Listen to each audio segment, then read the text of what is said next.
भारत में पैसे देकर अखबारों में विज्ञापन छापे जाते रहे हैं और उन विज्ञापनों को खबर का नजरिया दे दिया गया। लेकिन ऐसे में अब सवाल इस बात का है कि क्या ये परिपाटी अमेरिका में भी शुरू हो गई है, क्योंकि भारत सरकार के विज्ञापन अब अमेरिका के अखबारों में भी दिख रहे हैं और तब दिख रहे हैं जब प्रधानमंत्री खुद अमेरिका में है। तो इसका मतलब यह है कि प्रधानमंत्री के अमेरिका पहुंचने के बाद जो तस्वीरें आती थी, मूल भारतीय जो मूल रूप से भारतीय होते थे, वो अमेरिका में रहते थे, वो ढोल नगाड़े लेकर पहुंचते थे, वो क्या अब आना बंद हो गए? क्योंकि लोगों को डर इस बात का है कि कहीं पकड़कर हथकड़ी और चेन जंजीर बांधकर उन्हें अमृतसर एयरपोर्ट पे न उतार दिया जाए। प्रजातंत्र से ही प्रजातंत्र चल रहा है, इस बात को बताया गया। भारत के प्रधानमंत्री को बगल में बिठाकर अमेरिकी राष्ट्रपति ने न सिर्फ रेसिप्रोकल टैरिफ लगाने की धमकी दी, बल्कि हमारे देश के लिए फ्रॉड, वेस्ट और अब्यूज जैसे शब्दों का इस्तेमाल भी किया। प्रधानमंत्री ब्रिक्स देशों के सदस्य हैं और उसके बाद ब्रिक्स के देशों को डराने और धमकाने का काम भी किया गया।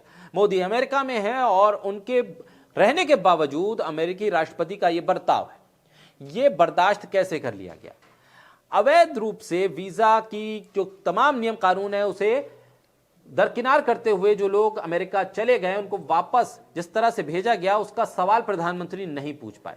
उनसे जब सवाल पूछा गया तो उस पर वो खामोश रहे। अमानवीय तरीके से प्रताड़ित करना, हथकड़ी जंजीर लगाना, इस पर प्रधानमंत्री कुछ नहीं बोल पाए। अडानी के सवाल पर प्रधानमंत्री सख्ते में आ गए, भ्रष्टाचार को व्यक्तिगत मामला बता डाला। जिस F-35 फाइटर जेट की बात हो रही है उसे एलन मस्क ने कहा था कबाड़। अब ऐसे में सुब्रमण्यम स्वामी लिखते हैं कि now that Trump has Modi in his pocket. Remember, Modi was not invited in Trump's inauguration ceremony despite waiter begging. Yet Modi ran to Washington later to meet Trump. In media conference held, Modi was like a mouse.